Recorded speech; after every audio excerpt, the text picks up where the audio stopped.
Math-o-tropism.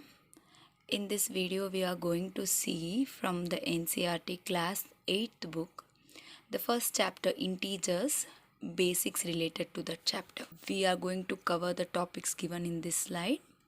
So first we'll start with what are integers. Integers are a collection of whole numbers and negative numbers. So now what do you mean by whole numbers? Whole numbers are the numbers which include 0, 1, 2, 3, 4 and so on. What are negative numbers? Negative numbers are nothing but the same whole numbers which have the negative sign. So minus 1, minus 2, minus 3, minus 4 and so on towards the left. Integers will include from minus 4, minus 3, minus 2, 1 to 0, 1, 2, 3, 4 and so on. Now do you remember what the collection of numbers from 1, 2, 3, 4 is called as? Well, they are called as natural numbers. The only difference between the whole numbers and the natural numbers is the 0.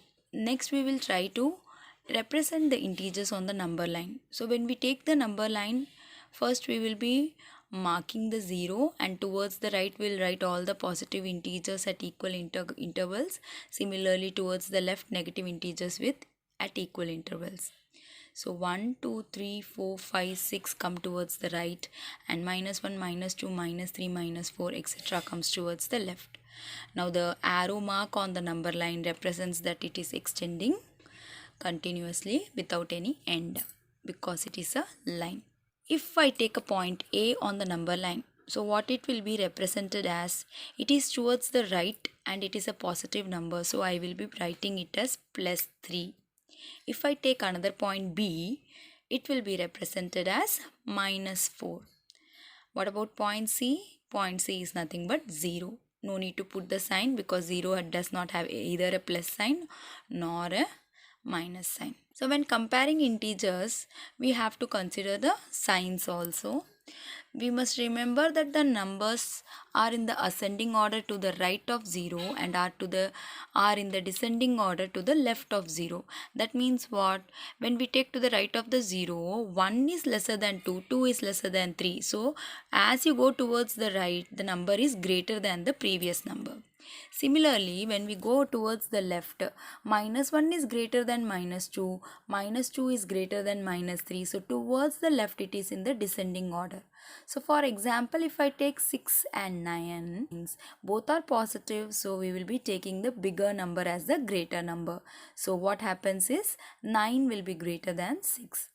If I take 6 and minus 9, forget about the numbers. Directly first we are comparing the signs. If they are of the opposite signs, that means one is positive and one is negative. Always the positive number is greater than the negative number. So you don't have to worry about the value of that number. Similarly, if both are negative, for example minus 6 and minus 9, first both are negative, so first we will just see the numbers. Whichever is the greater number will be actually the lesser number or the smaller number when a minus sign is coming. So among 6 and 9, 9 is greater. So when we put the sign of minus, it means minus 6 will be greater, not minus 9. So it's just the opposite of how we found the bigger number for the positive numbers. Just invert it and write for negative numbers. So in general, we can say that the numbers are in the increasing or ascending order towards the right and they are in the decreasing or descending order towards the left. Next we will see about how to add and subtract integers. So we will follow some steps when adding or subtracting integers. So the first step we will do is we will be identifying in the given sum the positive integers and the negative integers. So how do you know what sign is a integer having?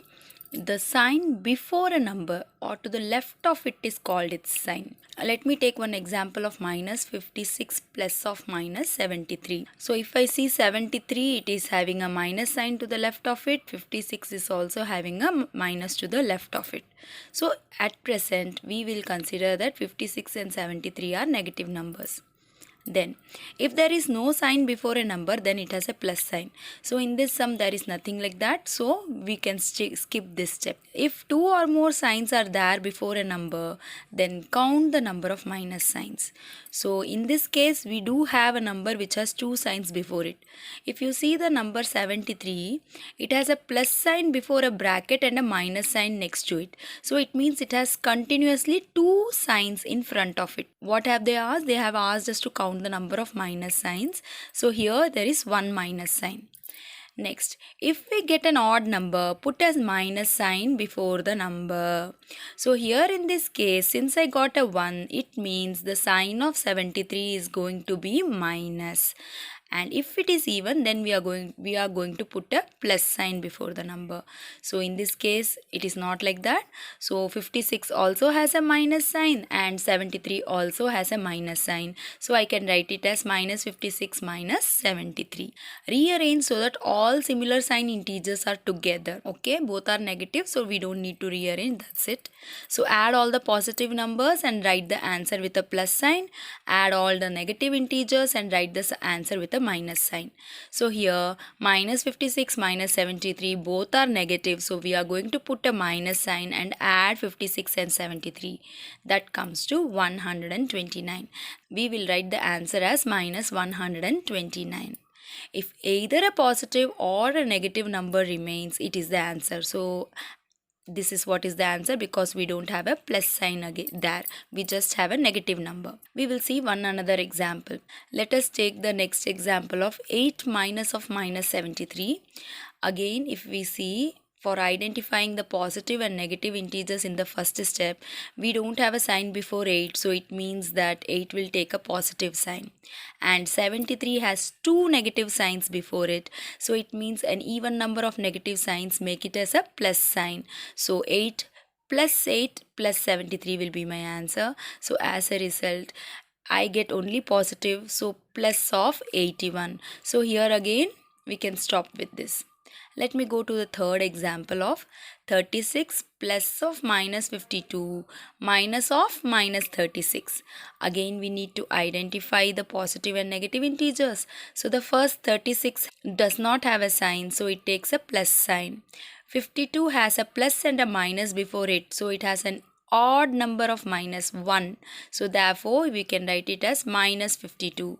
And when we see the next 36, it has two minuses, which is an even number, so it will take a plus sign. So plus 36. Now what was the second step? Second step was rearrange all the similar sign integers together. So I am going to put the 36 and 36 next to each other because both are positive, and I am going to put the minus 52 at the last. What I are saying next is add all the positive numbers and write with a plus sign, and add all the negative integers and write the answer with a minus sign. So 36 plus 36 is going to give me plus 72, and minus 52 is going to remain the same. If either a positive or a negative number remains, it is the answer. Here we have both the positive and the negative. So what we should do? Else subtract the smaller number from the bigger number and put the sign of the bigger number. So since they are of opposite signs, what is the sign of the bigger number? Here among 72 and 52, my bigger number is 72. So I will put a plus sign because 72 has a plus sign. And then when I subtract 72 and 52, I get the answer of 20. Therefore, my answer is plus 72 minus 52, which is equal to plus 20. So this is how we have to do addition and subtraction of integers. Now we will see how to multiply integers. So when we are multiplying, we need to multiply all the whole numbers together and write the answer. Then we will count the number of negative integers, or in other words, we will just count the signs which are there before each integer. And if the number is an odd number of minuses, we put a minus sign before the answer. And if we get an even number, we put a plus sign. That's it. So for example, if we take minus 6 into minus 8, first let us count the number of signs. We have 6 has one negative sign, 8 also has a negative sign. So 2 minus signs, so it will become a plus. And what is 6 into 8? It is 48. So the answer is plus 48. If we take another example of minus 4 into minus 2 into minus 3, all the integers are negative. So we have 3 minus signs. So if it is an odd number, we need to put a minus sign before the answer. I will take first 4 into 2 is 8, 8 into 3. So finally we get the answer of minus 24. When we take the last example, minus 1 into minus 5 into minus 4 into minus 6. We have 4 negative integers, so even number, it means the answer will have a plus sign. And then 5 into 4 gives me 20 and into 6 will give me 120. So as simple as that, multiplication of integers, we need to just do the multiplication of the numbers and count the number of minus signs. Odd number gives a minus sign, even number gives a plus sign in the answer. That's it. We will see about the division of integers. The same rule as in multiplication, where we will be dividing the numbers as we do for whole numbers and write the answer. And when we think about the sign, we must see the numerator sign and the denominator sign. If both are of the same sign, then we need to put a plus sign before the answer. So what does that mean? If the numerator also has a plus sign and the denominator also has a plus sign, the answer is a plus. Similarly, if the numerator has a minus and the denominator has a minus, both are of same signs, then it will get cancelled out. So as a result, again a plus sign. Only we will be putting a minus sign if and only if the numerator and the denominator are of the opposite signs. So if the numerator is positive and the denominator is negative, the answer will be negative. Or if the numerator is negative and the denominator is positive, we will get a negative. So for example, when we see minus 12 divided by minus 2, when we see the signs both are negative, so we will be putting a plus sign in the answer, and 12 divided by 2 is 6. So the answer is plus 6. Next we go to the example of minus 20 divided by 5. Now numerator has a minus sign, denominator has a plus sign. So it means what? It means that we need to put a minus sign in the answer because both the numerator and the denominator are of the opposite signs. And what is 20 divided by 5? It is 4. As a result, minus 20 divided by 5 will be minus 4. Let us take another example of minus 36 divided by 12, again which is divided by 3. So first we will do what is inside the bracket. So minus 36 divided by 12. 36 is negative, 12 is positive. So opposite signs. As a result, my answer will have a minus sign. And 36 divided by 12 is 3. So inside the brackets I get a minus 3 and outside again you have a minus 3 divided by 3. So minus 3 divided by 3 is nothing but, again numerator is negative, denominator is positive. So we put a minus sign in the answer and 3 divided by 3 is 1. So the answer will be minus 1. So we counted the number of minus signs in the multiplication of integers and put a minus if it was odd. Here in division, if the numerator and denominator are the same sign, put a plus sign, and if they are of the opposite sign, put a minus sign. As simple as that. Next we will go to the properties. First we will see closure property. Now what does closure property mean? It means that if we are starting with integers and doing any operation on them, for example addition, subtraction, etc., we will get an answer which is also an integer. So for example, if we add two integers, the result is also an integer. Like for example, 1 plus minus 5 is minus 4, which is again an integer. We can check with different set of numbers and we will still get the answer as an integer. So in general, we can say that for any two integers a and b, a plus b is an integer. So this is called as the closure property under addition. Now we will be seeing the closure property for the different operations. I am putting it as a table where the operations are addition, subtraction, multiplication and division. So when I take first the addition, for example 7 minus 9 is minus 2. Minus 2 plus 8 is again plus 6. Minus 4 plus of minus 4. So it comes to minus 4 which is minus 8. So all are integers. As a result, we can say that integers are closed under addition. Similar is the case for the subtraction. When we go to multiplication again, 7 into minus 9 is minus 63. Minus 2 into 8 is minus 16. Minus 4 into minus 4 is plus 16. So again, all the answers are integers. So integers are closed under multiplication. When we go to division, when we see 7 divided by minus 9, my answer will be minus 7 by 9, and it is not an integer. It's actually a fraction or a rational number. Similarly, when I do minus 1, minus 2 divided by 8, it comes to minus 1 by 4. And if I do minus 4 divided by minus 4, I get the answer as 1, which is an integer. But we need to see that in all possible conditions, it comes as an integer. So since in the previous two cases we did not get integer as an answer, we can say that integers are not closed under division. So the closure property holds good for addition, subtraction and multiplication, but not for division. Next we go to the commutative property. This property holds good for two integers. So when we take two integers and operate on them in any order, the result should remain the same. For example, if we take two integers and add them in any order is the main condition here. Let us take 1 and minus 5. So if I do 1 plus minus 5, I get the answer of minus 4.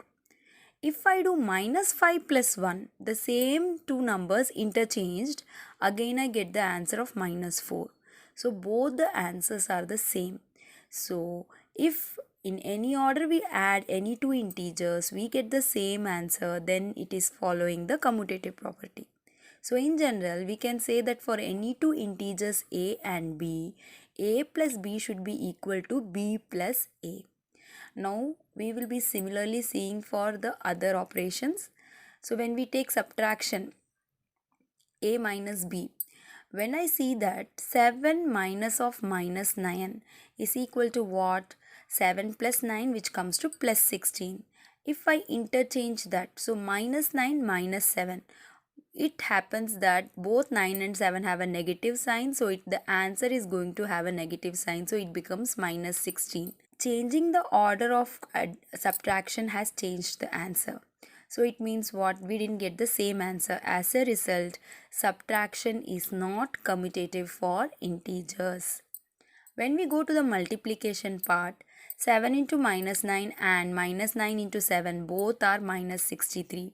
Similarly, minus 4 into minus 6 and minus 6 into minus 4 both are plus 24. This holds good for all other examples whichever you will take. So multiplication is commutative for integers, which means a into b is equal to b into a. When we go to the division part, 7 divided by minus 9 is minus 7 by 9. But minus 9 divided by 7 is going to be minus 9 by 7. Here in this case, both the answers are not the same. So as a result, division is not commutative for integers. So it means a divided by b will not be equal to b divided by a. So my commutative property between any two integers holds good for addition and multiplication. It is not applicable for the operation of subtraction and division. Next is the associative property. Here it will be done on three integers, and an operation when done on three integers by grouping the integers in any order should give the same answer. If that is happening, then that operation is under associative property. We will take the example of addition. So 1 plus of minus 5 plus of minus 3. So first adding 1 and minus 5, I get a minus 4, and again adding minus 3 to this answer gives me a minus 7. Again I will do the addition, but in this case I will be grouping them together, the second and the third. Minus 5 and minus 3 I will find first, and that comes to minus 8, and that I will add to 1, as 1 minus 8 is again minus 7. So both the answers are the same. So in general we can say that for any two integers a and b, a plus b and then adding the c is similar to adding b plus c first and then adding a to it. So it is like grouping A plus B and then C, and grouping B plus C first and then adding A. So this is the associative property. Remember, commutative property is for 2 integers, associative property comes for 3 integers. Similar to the previous case, I have given a table. We saw addition, so I'll go to subtraction. So let us take the first example of 7 minus of minus 9 minus 8. So this comes to 7 plus 9, which is 16 minus 8, so it is plus 8. After that, when we do 7 minus of minus 9 minus 8 first, it comes to 7 minus of minus 17. So the answer now has changed to plus 24. By changing the grouping order, we get different answers. Subtraction is not associative for integers.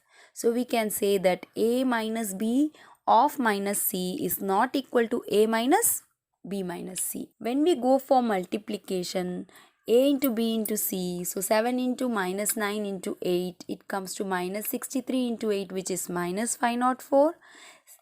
Again, when we do minus 9 into 8 first and then multiply it with 7, we get 7 into minus 72, which again comes to minus 504. So both the cases, grouping has changed but the answer has remained the same. So multiplication is associative for integers. Finally, for division, when we see 7 divided by minus 9 divided by 8. So minus 7 divided by 9 divided by 8 has come. When we multiply by the reciprocal of 8, we get answer as minus 7 by 72. When we group minus 9 divided by 8 first and then divide from the 7, we get 7 divided by minus 9 divided by 8. So that comes to minus of reciprocal of 9 by 8 is 8 by 9. So 7 into 8 by 9. So that comes to minus 56 divided by 9. So both the answers after changing of grouping is not the same.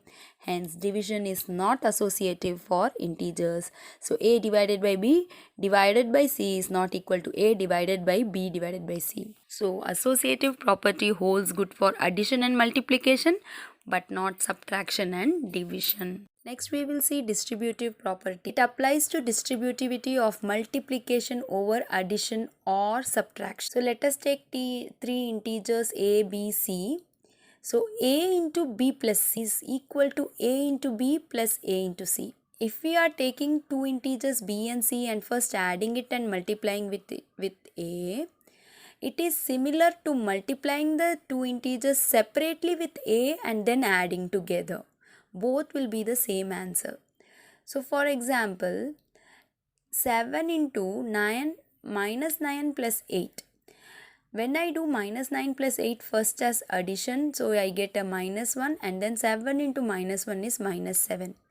What they are trying to say is, if I am going to multiply 7 individually with both the integers first, so 7 into minus 9 and 7 into 8 and then add them together, it should be the same answer. So let us check 7 into minus 9 plus 7 into 8 is nothing but minus 63 plus 56, which is equal to minus 7. A into B plus C is similar to A into B plus A into C. So this is called as the distributive property. Similarly, it holds good for subtraction also, where A into B minus C will be equal to A into B minus A into C. Let us take the similar example. So 7 into minus 9 minus 8 is 7 into minus 17, which comes to minus 190. Again, 7 into minus 9 and 7 into 8 separately. So minus 63 minus 56. So that comes to again minus 119. So distributive property is always for multiplication over addition or subtraction. We have seen so many properties. Why do we need these properties? The simple reason is that these properties help us to do calculation in a simpler and faster way. For example, let me give an example of 6 minus 13 plus 4. If we do in the same order, 6 minus 13, first we will be cracking our heads or counting with our fingers to see that a minus 7 is coming, and then minus 7 plus 4 I will do to get a minus 3. But instead of doing 6 and minus 13 first, I know 6 plus 4 is 10. Quickly I can see and find the pair. So I will do 6 plus 4 first and then subtract from minus 13. So what happens? 6 minus 13 plus 4 gives me 6 plus 4 is 10 minus 13, which is minus 3. Which property did we use? We used associative property of addition. So here the calculation has become simpler and we have done it in a faster way. If we do 5 into 9 into 2 and do 5 into 9 45 first and then multiply with 2, it will take a longer step. But instead I know 5 into 2 is 10 and then 10 into 9 is 90. So as a result, by the associative property of multiplication, I was able to do it in a quicker way. For example, if I take 5 into 12, now instead of doing separately multiplication, I can use the distributive property here because 12 can be split as 10 and 2. So 5 into 12 can be split as 5 into 10 plus 2. So 5 into 10 plus 5 into 2.